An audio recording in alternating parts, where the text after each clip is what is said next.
Welcome to the TheWaterBoyZ. It becomes clear the more you know, you realize you don't know much. This universe is quite complex from the human perception. Everything from big to small has its connection somehow. We just may not see it. We are ants in an ant farm trying to understand things way beyond the barriers of the farm we live inside. We can apply this to the idea of God. What is God? It seems like forever man has fought, killed, sacrificed, debated, constructed, and done about everything towards a god or gods. Is there a common thread that runs through all ancient stories, cultures, structures, rituals, or even gods? I'm asking that you open your mind, please. Take this moment to just be open-minded to the possibility that something bigger could be going on throughout history. A wise Buddhist saying, "If one desires to know the truth, then one holds no opinions." I believe this is true of everyone. We are all on this journey together. Now here are a few quotes from some famous mathematicians in history. Mathematics is the language in which God has written the universe, Galileo. The uniform character of mathematics is the essence of science, for mathematics is the foundation of all exact scientific knowledge, David Hilbert. Geometry is one and eternal shining in the mind of God. That men share in it is among the reasons that man is the image of God, Johannes Kepler.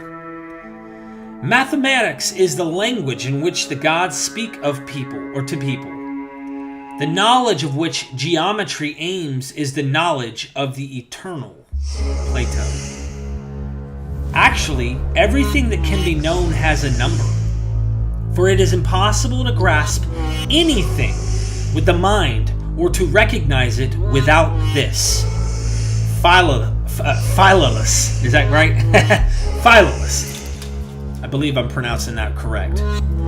There may be babblers wholly ignorant of mathematics who dare to condemn my hypothesis upon the authority of some part of the Bible twisted to suit their purpose. I value them not and scorn their unfounded judgment. Nicholas Copernicus. A wise man speaks because he has something to say. A fool because he has something to say. Quoted in the Decimal Wisdom. If you are listening to this program via audibly, I want to go ahead and give you a heads up, then you will be missing the visual aids. That's okay. You'll still be able to keep up. But if you want the full essence this program offers, check our YouTube program out, TheWaterBoyZ, subscribe, and like this video. There's going to be a lot more of this to come. Now, turning this over to the magnificent Dr. Luther G. Williams. Doctor. Derek, I think the information we have is utterly magnificent, and it'll help us all to discover our inner magnificence, if you can say that. You know, it's sometimes hard, I guess, for us to think about a world without the internet. We've had it forever, it seems like. But even back in those days, our special guest that we have on the show today was an avid fan of documentaries on television and radio. His name is Alan. And every chance that this young man would get, he would exercise his passion for gaining information and organizing it. He's always had a keen interest in history, especially hidden or lost history, as well as mythology and religion. Now, Alan first worked in the field of construction manufacturing, and he might have stayed there, but in 2010, he was diagnosed with a serious illness that steered him away from the construction business and in the direction he'll be taking us today. It was the series Secrets in Plain Sight by Scott Onstock that inspired Alan to begin his own research into sacred geometry some 6 years ago. And since then, he's been working nonstop, presenting his own research as well as that of others. And he has published on YouTube, Derek, some 800 videos on sacred geometry. That's right, you heard right. 800 videos since 2012, which works out to about 133 videos per year, or one video every 3 days. So he's been busy. So the TheWaterBoyZ have the pleasure of introducing to you or if you're already familiar with his work, presenting to you this wonderful man who stopped by with a truckload of information and insights. Ladies and gentlemen, please welcome warmly Alan, Sacred Geometry Decoded. Hello, Lufa, and hello, Derek. Thank you for inviting me, and I'm looking forward to sharing what are some insights and hopefully sparking some thoughts, and keen to see your reactions and how it all links up. Thank you very much for inviting me. Well, with all you have to offer, that's guaranteed. I tell you, let's start off with a general question that I think is probably on everybody's minds, and that is, how do you define this field of sacred geometry? Because I suspect that a lot of people are more familiar with it than they think, but they may not know it as sacred geometry. So what would be a concise definition of what we're talking about here? Well, I think that's at the core question and one of the biggest issues, because sacred geometry is a relatively new term, and a short time on the internet with a few searches of sacred geometry, you'll find quite a variation of what it means, how people apply it, and what they think about it. But I think at essence, to know what it is firstly to look at all of them collectively and see if there are certain common threads that are shared by all practitioners, believers, or people interested in sacred geometry, and there are some very clearly defined ones. So the issue in itself, if we could start, would be even the term sacred geometry. The term sacred can be that in itself is a word that's hard to define, and it will also turn some people off, but bring some people in. But it is a very ill-defined term, as where I think we can begin with geometry and the common threads that people share. So whether it's the Vesica Pisces or the flower of life, you'll see these symbols connected and drawn, and all sorts of animations, and people examining those aspects in more geometric ways. That ancient architecture would be another thread, which would be often shared by people with an interest in what's generally termed sacred geometry. Music will often be connected, and so I'm sure a lot of people heard about the 432 versus 440 concert pitch tuning, which would be a musical aspect. And well, this will also apply to, let's say, the great cathedrals, for instance, of Europe, which are places such as Chartres Cathedral also seem to be places which are that draw in the researchers of this general area. And I think so, to know exactly what sacred geometry is out of a very broad term, we look at the key or the common threads that join them, and that this would be astronomy, because of the astronomical alignments of whether it's the pyramids or whether it's cathedrals. We see this is a common thread. Music and acoustics, because a cathedral would be a classic example. The building itself would be tuned to have the most inspiring musical effects and to capture the sound, and to, just like a concert hall would be applied the same way. And this is through the use of proportions and measurement, but generally under architecture. And this is part of an ancient tradition which from the great cathedrals, again going back in time, you'll see certain themes repeated in architecture. And so geometry and music, arithmetic and sacred number. So numbers such as 432, 108, these might be numbers that people are familiar with in the Bible, as we've spoken in preparation for this. Numbers such as 144 or 153 are especially pronounced and well known amongst Bible numbers, but this is part of an aspect, again, which goes back in time, cross cultures across the world, and is able to be seen but measured. And that's why I've got this image here, and I think this is one of the keys of exactly what sacred geometry is. I think whatever people, however they apply themselves to it, or whatever they can draw from it in a beneficial way, is great. But the common threads amongst sacred geometry really begins with geometry. The term geometry itself implies a system of measurement. For instance, geo is earth and metry is measure. That's where the origin of the word meter is, to measure, and so geometry itself means earth measurement, which would apply to this greater themes of sacred geometry. And so it's weights and measures, whether it's measurements of length, such as the 12-inch foot, the 360-degree compass, pan scales for measuring gold and silver or precious spices, but even just common goods such as grain or wine. But also time is a measurement, and what you'll also find is that temperature is a measurement, and somehow even amongst these ancient systems we'll find a pattern of number which is going to link weights and measures such as these instruments here, and these instruments themselves are the basis of modern science. So all technology we have now is built around a system of weights, measures and mathematics, and these are the core themes which define ancient civilizations, but we can find the same ancient pattern repeating even in the allegedly modern secular world. And so sacred numbers are still emerging even in the most secular scientific situations. Now, Alan, just something to touch on here. Our audience may or may not be listening through audio or video, so I kind of clarified in the intro that we would have they'd be able to track either way. So we may have visual aid here, but everything you explain is pretty easy to hear and understand as well, which I love that about your content. It sounds to me, and to put this in a nutshell, we're talking about earth measurement, which earth measurement isn't just measuring something like what you would think about ground in a modern context, just something like, a tree to a tree.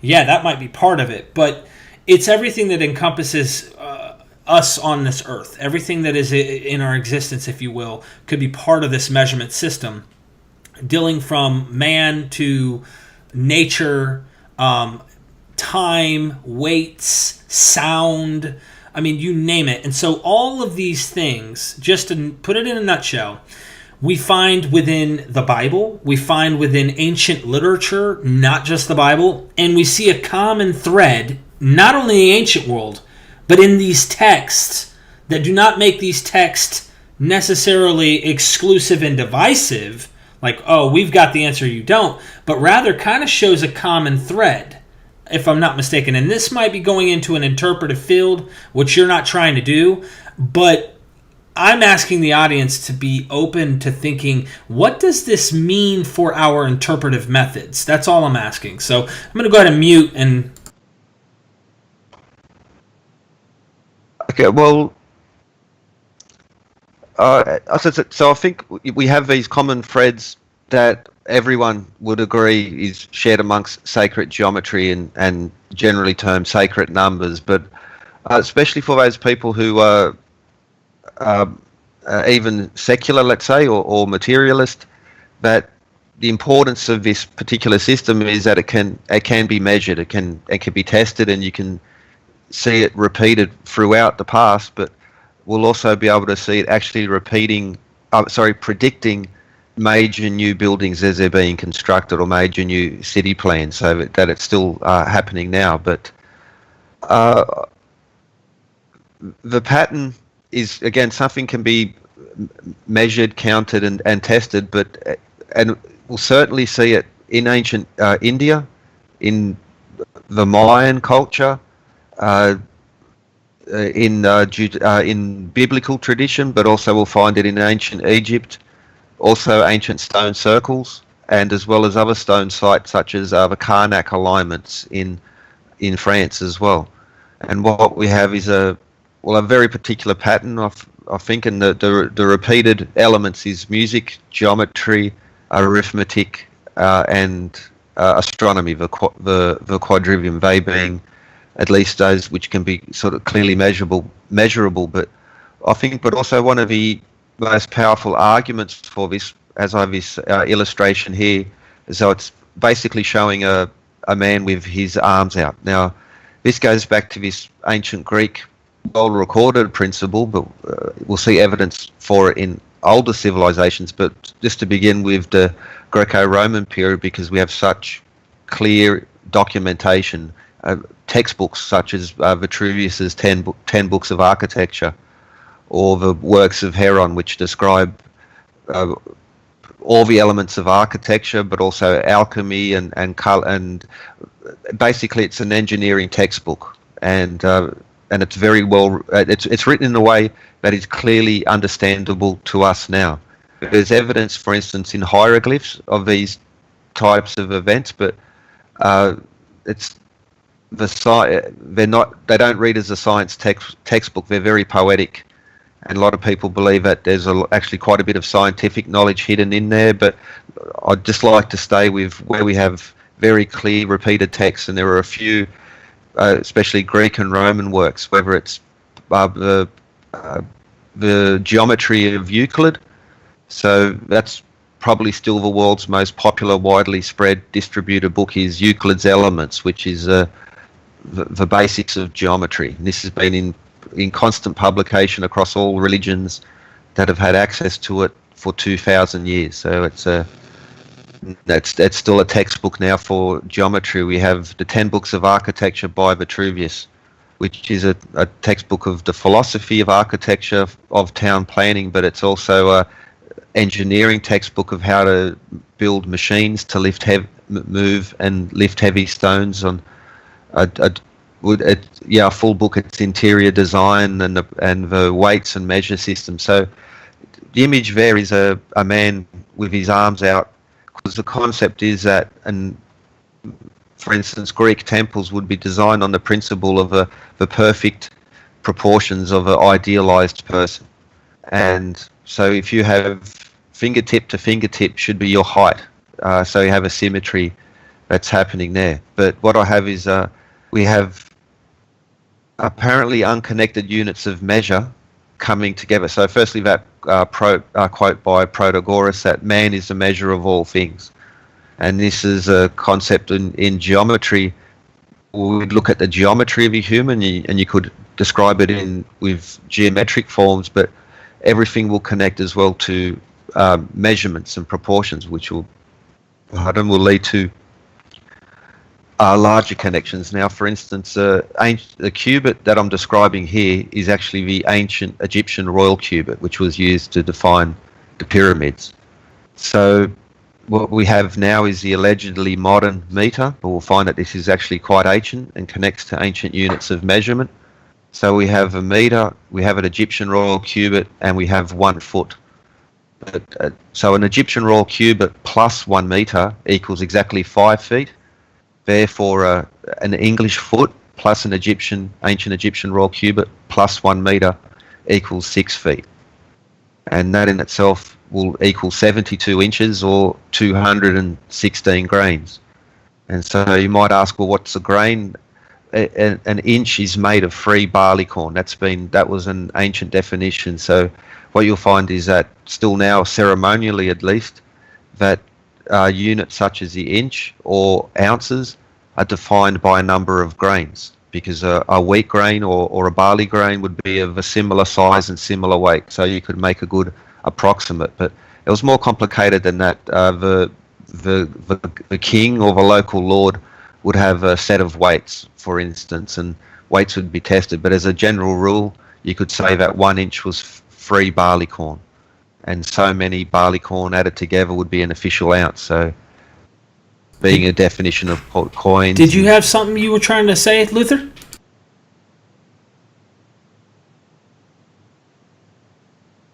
Yeah, Alan, you were talking about all these connections and that man is the measure of all things. It is true, not only in sacred geometry, but also in science. You may be familiar with the work of Nassim Haramein, who's a theoretical physicist. And he published a paper some years back on the Schwarzschild proton. And what he found is that in the measurement of all things, from the very small to the very large, man is right in the middle. Human beings are exactly in the center of things. And that's exactly what man was considered in the medieval world. You know, the measure of everything. And he was an analogy to however big you could get or however small you could get. But I wanted to ask you this. when we think of the Bible and all sacred texts, really, we think about the trivium rather than the quadrivium, or at least I tend to do it as a reflex, right? We think about logic, grammar, rhetoric, those sorts of things.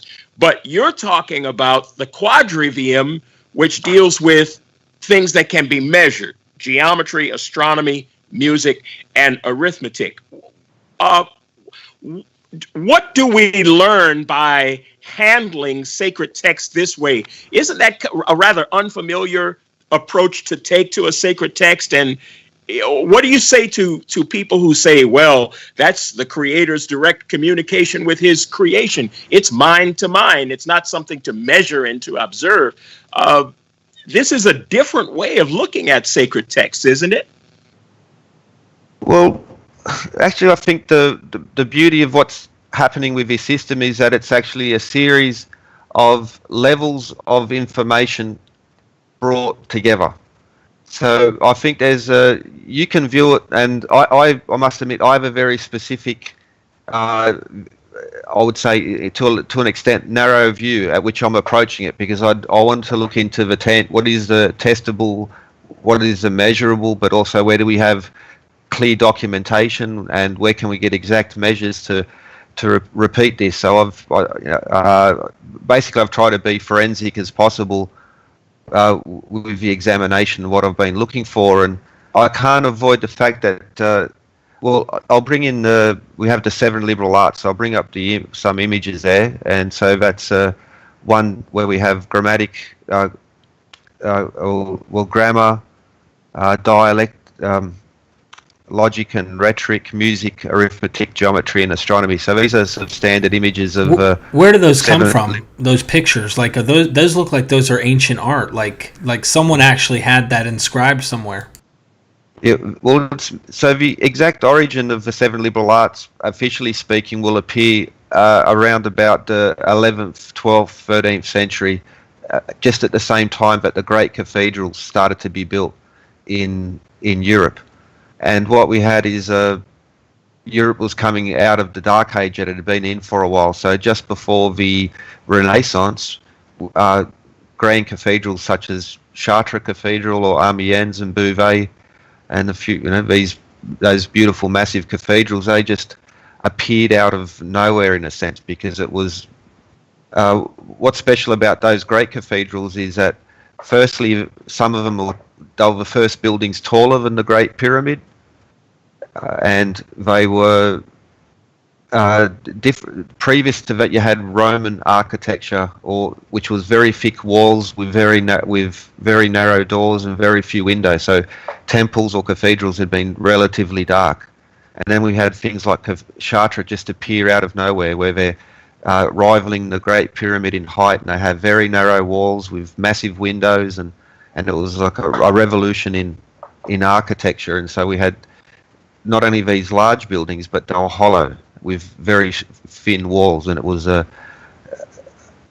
this was the period where you could say that when most people think of masons, so what we had was a series of specialized stonemasons building cathedrals around Europe, and they were a very select group, and every bishop who had money or king wanted to have a grand cathedral built in his city or his town, and so there was a competition to get this rare select group of not just stone workers, but also people who worked in metal, and glass makers and master weavers and master carpenters all had to come together to make these grand buildings. But this is the type of imagery, at least officially, that's where the 7 liberal arts comes from, and there are certain you'll find it on cathedrals, but this is like a classic example. There in the center we see the symbol.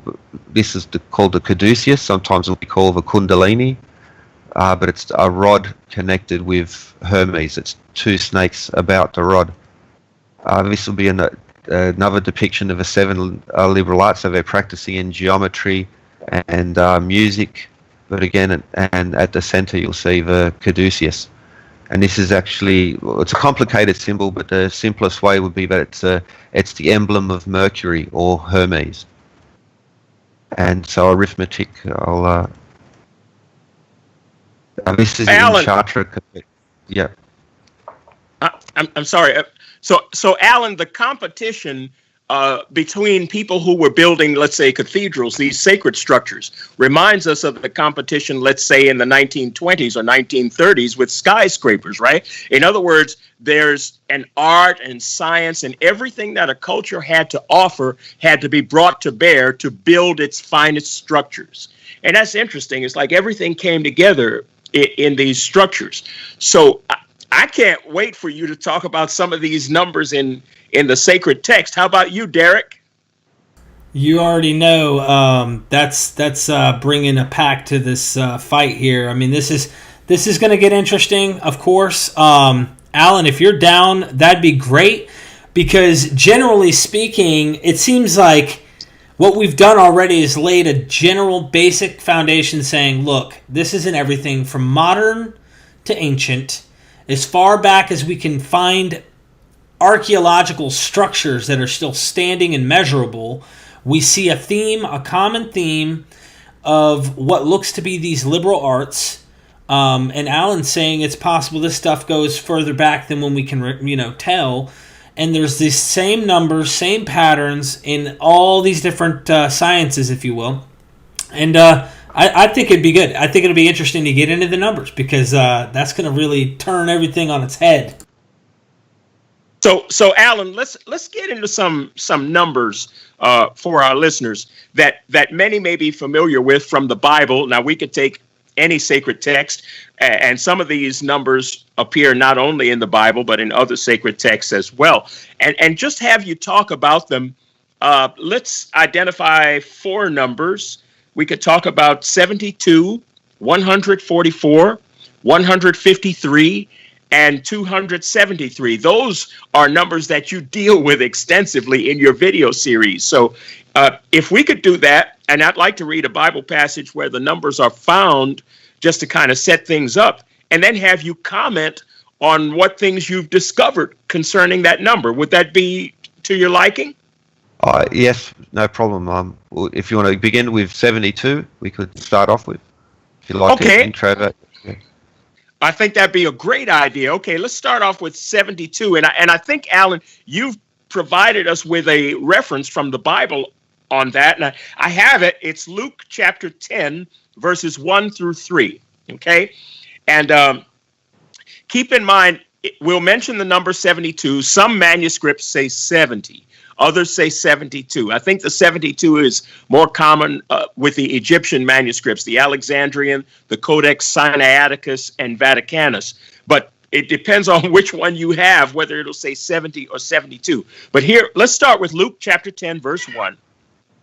And it says, after this, the Lord, as Jesus, appointed 72 others and sent them on ahead of him, 2 by 2, into every town and place where he himself was about to go. And he said to them, the harvest is plentiful, but the laborers are few. Therefore, pray earnestly to the Lord of the harvest to send out laborers into his harvest. Go your way. Behold, I am sending you out as lambs in the midst of wolves. So there we have it. Yeah, well, what I'd like to propose and give you examples is that we'll be using the Bible as a common theme, but I also like to examine how often it appears in apparently unconnected ancient cultures and still being practiced in varying forms now. But I'd like to sort of bring everything back to a bedding of geometry, music, arithmetic, and astronomy. So I'll always be bringing it back to especially the quadrivium. But before I begin there, we mentioned the trivium, but I think that the trivium and the quadrivium are separate, but they actually overlay one another. And one of the themes is that the discussion of geometry and weights and measures will often include a very strong moral element, and that we'll find in ancient texts, whether it's the Egyptian Book of the Dead or the Bible, that the way one deals with weights and measures and keeping honest weights and measures is often used as a metaphor of living an honest and true life and having honest dealings with your neighbours. And in that sense, it also forms a basis of law. So whether it's the Magna Carta, the Code of Hammurabi, or these older codes of law, you'll often see that a major feature in there is in that the king must define what an accurate measure is. And then amongst those laws, I'll mention a certain compensation must be of a certain weight of grain or this much beer or similar themes. And so these ancient texts, that weights and measures is the basis of a working society, whether it's commerce at the marketplace, whether it's long-term trade, whether it's paying your taxation and the ability of a government to arrange itself and to measure land and take taxation. And this will also apply, well, what we'll have is the same numbers that are so important in scriptures across the world will also relate to weights and measures. But if we begin with, sorry, not to rattle on, but these are just some examples of 72. Now, it's actually 720, but that's just a order of magnitude. So you'll find a certain group of numbers, and it'll always be, times 10, times 100, times 1,000. So it'll just be the matter of zeros added to this. But first, let's begin with a hexagon. And so as you can see, the inside angle of a hexagon is 120 degrees. All this will come back, but just as an example, because these themes of the hexagon, the pentagon, the vesica, these very essential geometric elements will relate back to systems of time, of measuring distance, and of course myth. So a hexagon, which like a beehive, these structures which you'll see repeated, that's 720 degrees. But another way to think about that is that the number of degrees inside a hexagon is equal to the number of minutes inside a 12-hour clock face. So we have a 24-hour day, but we have a 12-hour clock face, and so 12 hours times 60 minutes is 720 minutes would define day and night. This same number is in modern technology, for instance, screen resolution, you'll see 720p. In three-dimensional platonic solids, the tetrahedron is described by 720 degrees. This is the Washington. Sorry, I'll just skip past this one. So 72 degrees. We'll see this number. A pentagon or a pentagram is defined by 72 degrees. I'll show you more examples, but it also relates to 5, a golden number, the divine proportion in trigonometry. So we're seeing in relatively advanced geometry, but here's one of the most important ways to consider 72 is that a pentagram or a pentagon is broken up. So 360 degrees divided by 5 gives you 72. So by definition, that's one of the numbers connecting pentagrams. Now that's standard room temperature is 72 degrees Fahrenheit, and ancient units of measure. So Romans, for instance, 1 sextula was 72 grains. This is just a random sampling of major cathedrals or major monuments, including the Arc de Triomphe, and especially places connected to memorials, monuments, cathedrals were built around this number of 72 feet, is another example of it's used as a standard unit of measure. In the Kabbalist and the Hermetic traditions, you'll see which will extend back to even the Old Testament, but 72 names of God. Hold on, Alan, hold on 1 second, brother. We're going to keep going on 72, but the picture that you had shown with all those buildings, I know that's probably just barely scratching the surface on the structures that you probably have with this number encoded into them. It seems that whether you call them the Freemasons, Hermetic structure, whatever, builders, okay, it seems that this was in their craft. This is their divine mathematics, if you will. And they're crafting it in their art. I mean, it's I guess you'd say in all these, and these aren't all, like, I'm looking at them right here, and I wish, if you're listening to this audibly, you have to take my word for it or check out the video once again on YouTube. He is showing unbelievable pictures of, like, multiple things. So I didn't want to stop you to, change the topic, because I love this. It's just, I don't think our audience sees really what's going on here. Like the George Washington thing, I've seen a picture of that previously. Are those 72 little circles surrounding the circle in the middle? Yes, and you'll also see now that image there. See it. There's Mercury with the caduceus. So and then you see Neptune with the trident. So you'll also see a connection of symbols there. So we have 72 stars around the central point, and that's another theme. We'll go into that, but the choice of God. So whether it's the agricultural gods or the god of weight and measure, Mercury, who's also the god of commerce and said to be a trickster god as well, and connected to science in general, and that's why that's a particularly important repeated theme, and to do with the history and the meaning of what these symbols are as well will be worth looking at. But what we have is that 72 reflects in legend, tradition, and but here's an example. Now I brought up before that. Okay, so this I showed this earlier, where 1 foot plus 1 Egyptian royal cubit plus 1 meter equals 6 foot, thus defining one of the concepts of an ideal design. And okay, now I think that's worth bringing up this. So now I'm going to have a look at Leonardo da Vinci and the famous Vitruvian Man. Let me find the... Okay, so that's an image that most people would have seen in some form or another, but this is by Leonardo da Vinci, and it's called Vitruvian Man, and it's named after the ancient Roman architect Vitruvius, who wrote this book. I think it's essential reading in this area. It's the 10 books of architecture, but what is in the actual text?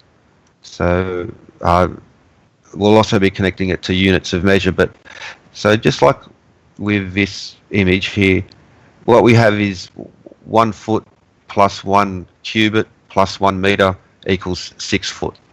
But also I have this image here, which has 1 meter long pendulum. Now I have to bring up the video, but if you hang a piece of string that's 1 meter long, you'll make a very accurate 1 second pendulum, in that the rope or the weight will swing back once every second. So, and it's now I'll bring those. But so what's happening is that the cubit, the foot, and the meter are relating to the relationship of man, but it's also pointing at this this pendulum information. So a 1 meter, and the important thing about pendulums, and we can go into that more, but you need to swing it less than 30 degree arc. It would be a classic, the maximum amount of degrees that you want to swing it. So 15 degrees from resting. But that amount of arc is equal to 1 Egyptian royal cubit. So this is something I've done plenty of videos to go into in details of this. But what we have is connections between measures, making a harmonious series of measures, how they work well together, encoding deeper knowledge. So, for instance, now if we can measure distance, and that being the meter, we can now measure time. And there's a lot more to it. But this is as one concept of multiple units of measurement coming together at very powerful and full of knowledge. And by that, so now I have Vitruvian Man. What I have down here is something called the Salamis stone. This is found in Greece, and it might be a bit hard to make out, but I'll be referring back to it. I'll be showing it clearer. But what it is essentially, it's a conversion tool where we have different units of measurement embedded in this particular stone, which would allow the different masons from different parts of Greece to work together at the same, even though they were using different feet, they were working at the same scale. But this is embedded in Vitruvian Man, and so if we overlay that Salamis stone, it's, well, for instance, the stone goes to his umbilicus, or his navel stone, being this is a theme as well we'll look into, but it overlays onto Vitruvian Man. And okay, now why the Salamis stone is important is because now I've marked it out. We'll see more again. It embeds 3 different units of measurement, which is the common foot, the ionic, and the Doric foot, as well as the samian on the outside. But for the moment, we just So what we have 500 BC, we have the allegedly modern English foot being used, and it's at the same time the Dorians, or the Doric region, was like a different state within Greece, and the Ionians were again a different state within Greece, and each had their own unit of measurement. But what we have on this stone is all these different units of measurement being displayed together, and that they actually come together to form a bed of knowledge. But okay, before I leave the Vitruvian, man, there's certain ratios built in. So that's at a 5 to... So Alan, excuse me, before you go into those ratios built in, this thing that you said about the Salamis stone is fascinating. It reminds me, and probably our listeners too, of the Rosetta Stone. It's almost as if the Salamis stone does for the quadrivium what the Rosetta Stone did for the trivium, since the Rosetta Stone dealt with languages, cuneiform and hieroglyphics, and how do we recognize that? And it's one thing that enabled those languages to talk to each other. Isn't that the same type of thing going on with the Salamis stone? Exactly enough, and we'll be applying that to the Parthenon, and I think this will be an important, it's an important structure for many ways, but for instance, the Parthenon will embed these numbers, but so the columns of a Parthenon are 48 feet high English feet, which is 45 Doric or 50 Ionic feet, as we saw on the Salamis stone. And this will be a theme that will go through all these ancient structures, that not only will they incorporate these sacred numbers through ancient units of measurement, they'll incorporate a series of these numbers through multiple units of ancient measurement. So we have almost, you could use the building itself as a conversion tool for the physical measures, but you can also use the building as a conversion tool between the different aspects of astronomy, music, arithmetic. So yeah, and it's always, everything will cross-pollinate, fertilize, complement, and lead to one another. And that's like part of firstly, its brilliance in its simplicity, but the complexity of its depth is really quite amazing. And it's wow. Yeah. Okay, so we've got the golden ratio. So if you haven't heard of that, or the number phi, in a measurable sense, one of the most beautiful things about the golden number is that, well, phi, we'll just round it off, because 1.618, then 033. Okay, we'll just round it off to 1.618. So phi plus 1 equals 2.618, which is equal to phi squared. So if we square phi, it is equal to phi plus 1. Now if we divide 1 by phi, it's equal to phi minus 1. So phi plus 1, phi minus 1 is across dimensions, in this beautiful, it's the only number in math that has this particular property. And it's a very special number in nature, but whether it's in, we'll see. Okay, so you have Vitruvian man. He has, okay, so he would be some examples of a golden number. So whether it's seashells, the spirals that appear in sunflowers, tornadoes, hurricanes, we call them cyclones, the spirals in galaxies, or the spirals in these type of plants. These are just some examples of how the golden number, the golden ratio, which most people might recognize by the Fibonacci spiral, how this applies in nature, because that's what makes it such a beautiful, the properties in there lends itself to nature. It's a way to think about the golden number is, or the Fibonacci is a rate of expansion or growth, because it's just like in math or geometry, but it also applies in nature. And this will be, so whether it's ancient architecture, we'll see the same themes. And so this image by by Da Vinci, but it's based on the Marco Vitruvius work. Now, if the viewers can pause and read, I suppose, so I won't go into, but what we have, this is a chapter from Book 3 of Architecture by Vitruvius, and he talks about the proportions in temples, and basically discusses, for instance, the human body is so designed by nature that the face from the chin to the top of the forehead and the lowest roots of the head. So from your chin to your forehead, saying that that's a certain proportion of your body, but that's, I forget the exact name of it, but in ancient Hindu temples, Buddhist temples as well, that's a unit that they've found in places such as Borobudur in Indonesia, and they believe that the statue, so that's the man is defining a unit of measure. That's one of the common themes. And so in this particular part of the text, chapter 1, book 3 by Vitruvius, he talks about the different proportions of body to height and, you know, nose to chin,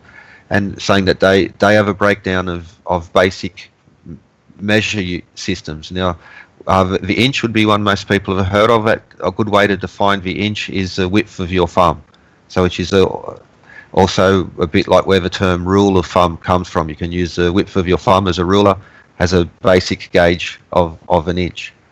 And so these systems related to the proportions of an idealized body, which will apply to geometry, are the same aspects that will be repeated, for instance, artwork such as this, but it'll be also repeated in temples across time, across cultures, and they'll always come back to a certain set of numbers, and that number would be 72. So I think,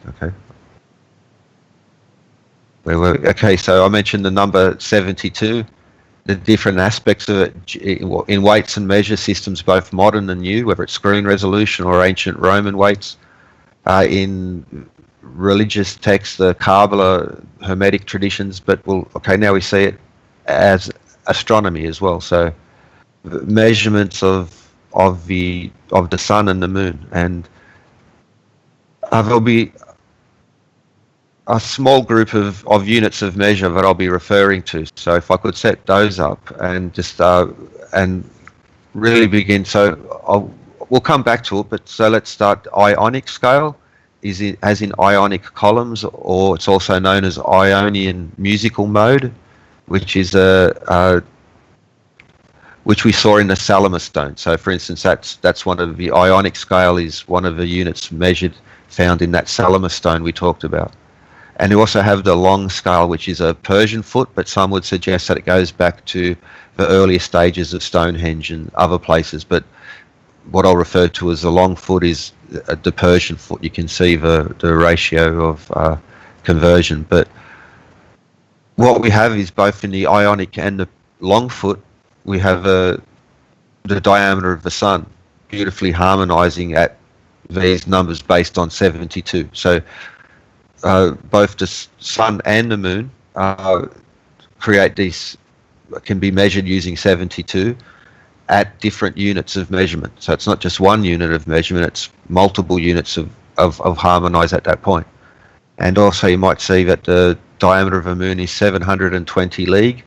Well, that's like the 20,000 leagues under the sea. 1 league is 3 miles. So that's just simply 2,160 divided by 3, and that's how you get leagues. So what you have is sun and moon, but we also have it represented as a very important number in the Earth and in the stars, and by that I mean precession, which is a 26,000 year roughly cycle, but it works out that 1 degree of precession is equal to 72 years. So to observe this very important astronomical long count, this very long calendar, 1 degree would be about the minimum amount of time you'll be able to observe it. And it just happens to be also basically the average lifespan in many ways. So it's 1 lifetime is equal to 1 degree of precession, which is the minimal amount that you could make measurements of it in 1 generation. So there's a nice harmony there, and precession is about a relationship of the Earth to the stars and to the sun. So it's also where, not just in astronomy in general, but connections between many other aspects. But now in geometry, it's now, for instance, whether it's a pentagon, one of the important defining angles of a pentagram, is 72 degrees. If you draw a pentagon, the hard angle is 72 degrees. If you add up all the angles inside of a hexagon, is 720. In trigonometry, you see that 72 degrees is the golden number over 2. But also what we see there is the vesica. and the rhombus contained therein. But that is, so the vesica we see there, 120 degrees, that's the same from a hexagon, from the vesica, hexagons will emerge, but again we see this 120 degrees, so this would apply to a hexagon as well, but we have 360 degrees, and now we use decimal points, but traditionally each degree was divided up into 60 minutes, and then each minute was divided up into 60 seconds, similar to the clock, which would make that angle equal to 7,200 minutes of the compass. So that's the compass. We measure angles. With a ruler we measure distance, and so now these very common tools that we take for granted, whether it's the compass or the ruler, how it applies to navigation, but there's also a philosophical aspect. But with a ruler, we know how far we've gone. With a compass, we know in which direction we are going. If we have a clock or a pendulum, we know when we're going to get there. And these answer some of the big philosophical questions in life as well. Hey, Alan, real quick, that Vesica Pisces, is that the net? Is that rhombus the net of the story with Jesus? Just kind of wondering, does the Vesica Pisces play a role in that story with the 153 fish? And I mean, we don't have to get into 153 yet. I'm just saying, this is... Well, yes, and you'll see the net, or at least the almond shape, as it's called, the repeated theme in Christian art, like the oldest cathedrals as well, and some of the earliest Christian symbolism was the fish, and Vesica Pisces literally translates to the vessel of the fish, or the bladder of the fish. Wow. This is getting good. Okay, so I'll carry on with 72. Yeah. Okay. Now we'll see it in multiple. But here's, for instance, we see the Mayan calendar system, and part of my pronunciation, but the Atun is 7,200 days. So there's this Mayan calendar, and we'll see this calendar system repeated. We also have the yugas, the ancient Hindu traditions, which also have to do with cycles of time and the Great Flood. So we have 4 different yugas, but the Para Yuga is, this again, a number we'll come back to, but the yuga itself has an entry period, then the main body, and then you have an exit period. So you have a transition between each stage. And so the Para Yuga actually breaks down into 72,000 years, then 720,000 years, and then the exit of 72,000 years. So these are long count systems, both in ancient India, but also amongst the Mayans. So this is one example, and these will be repeated throughout this, how our number systems, our special symbolic sacred number, sacred structures, the number of beads we have on a Japa Mala necklace, for instance, are all part of a system now. It also will apply in different ways. So, for instance, at resting, the average human body should have 72 beats per minute, which is interesting because that is, we'll see this number emerging later, but 6/5 ratio, which is a hexagon and a pentagon, but we'll talk about this more, this 6/5 ratio. So 6/5 times 60 seconds is 72 minutes. So if some people maybe are familiar with some of these sacred geometry themes, so I might just drop in these ratios or some elements along the way, but just in case there is someone who's a little bit more into it. But this would also apply to, so it's about 72% of the body is made of water. So some of these will be coincidences. If you go out and measure everything in your neighborhood, you're going to find a collection of numbers, because everything can be expressed by number. There's an infinity of things out there. You could just go out and measure things at random, but I think that's also so things like this I mention out of curiosity, but there'll always be, we must account for the fact that there are so many things happening, and you can count everything. Eventually some numbers will start matching together. So I think that's an important theme with the look into numbers. But there are certain repeated areas and themes, whether it's geometry or astronomy, that at the very least make it a system for investigation. But now, for instance, another sense would be that there were 72 books in the, by some count, the original or the older Catholic Bible. Now, Confucius, the famous philosopher of China, he had 72 disciples by some. Now, in ancient Egypt, Cyrus was murdered by his brother Set, and Set had 72 accomplices. Thoth, or the ancient Egyptian god of weights, measures, knowledge and science, this is an important character. He's Thoth. He won every 72nd day for the moon. There's a connection between him and the moon. So that's now, but also across the east. So you have this Sun Wukong, or a Journey to the East, Journey to the West. Sorry, this very famous piece of Chinese literature. You might know the show Monkey Magic, that old kung fu show with Pigsy and anyway Tripitaka. But that's so Monkey could do 72 transformations. Now he could also somersault 108,000 li in a single jump, and that's another, like 108 we'll see again. So Sun Wukong will be an example we're coming back to, but also in Shaolin there are a number of, between big and small Luhan, Quan style Shaolin, they also have the same numbers will be repeated, whether it's 36, 108, but here we see 72 postures, sort of being this number connected to Luke 10 with Jesus, again, by some definitions, there were 72 books in the Old Testament, the first, the Septuagint, sorry, I forget the exact pronunciation of it, but the first Old Testament published in the Library of Alexandria. But there were, it's either called the 70 or the 72, but we see like 72, just as, as Luther described before. Now, again, I think I've shown this in the Hermetic alchemist tradition, especially between the 14th and the 16th century, this very interesting period where we have the Rosicrucians and names like this starting to arise. But that, again, that this concept 72 with God, I've just seen those now. Another example would be in the books of Solomon. So the Star of Solomon, sometimes depicted it with the five-pointed star.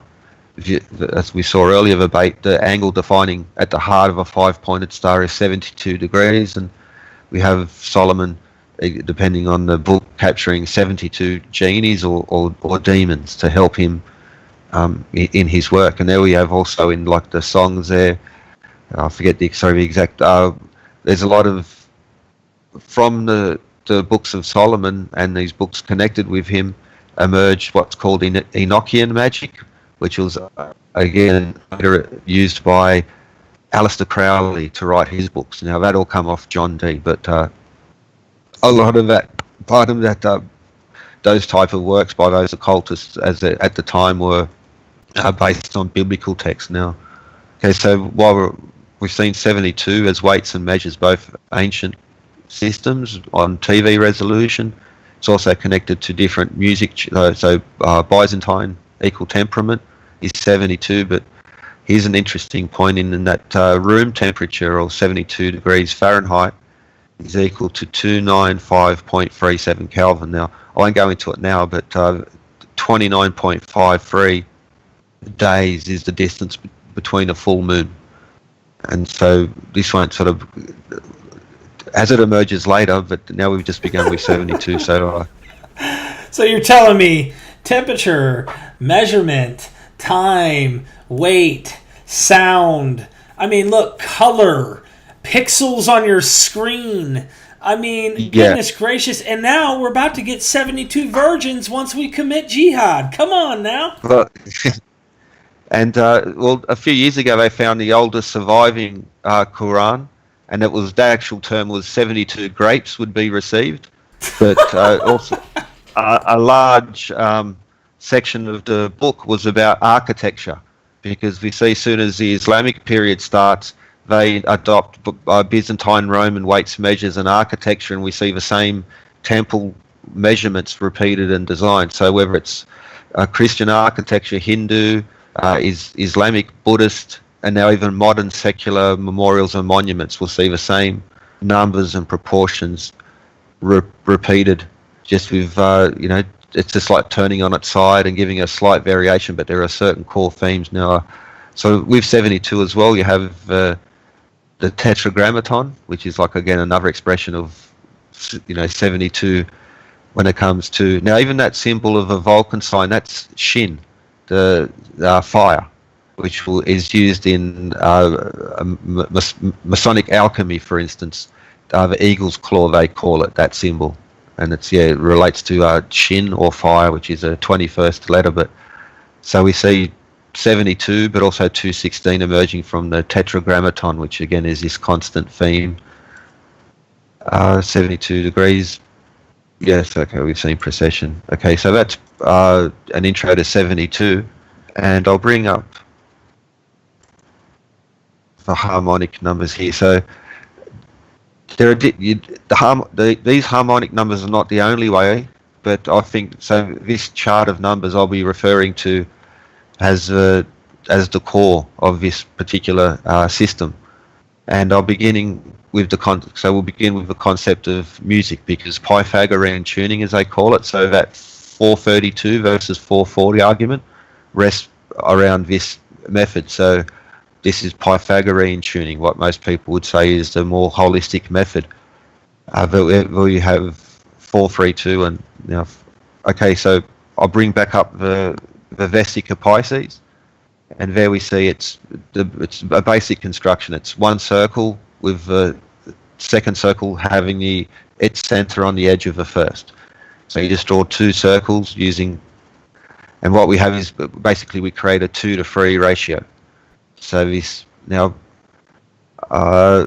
before I go there, because I want to talk about the Vesica Pisces, but I think it's something worth highlighting and bringing up. So would it be?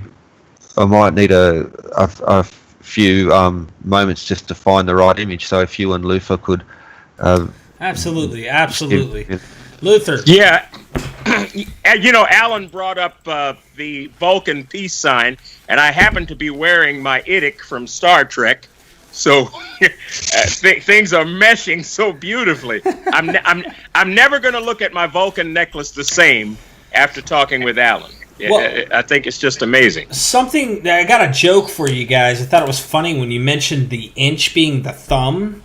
A guy at work, please cover your ears if you're not 18 or older. But anyway, he took his wife to Lowe's and decided he was going to get some lumber to help build the shed out back. And he asked his wife to go over there and grab the nails. He needed 6-inch nails. He's going to grab the wood, head off to the desk. And while they were in line, I just want to let you know, while they were in line, the register lady grabs the box, and out of nowhere, the guy freaks out on her and goes, "Honey, I told you to grab the 6-inch nails." And she goes, "I don't know. You tell me this is 6 inches."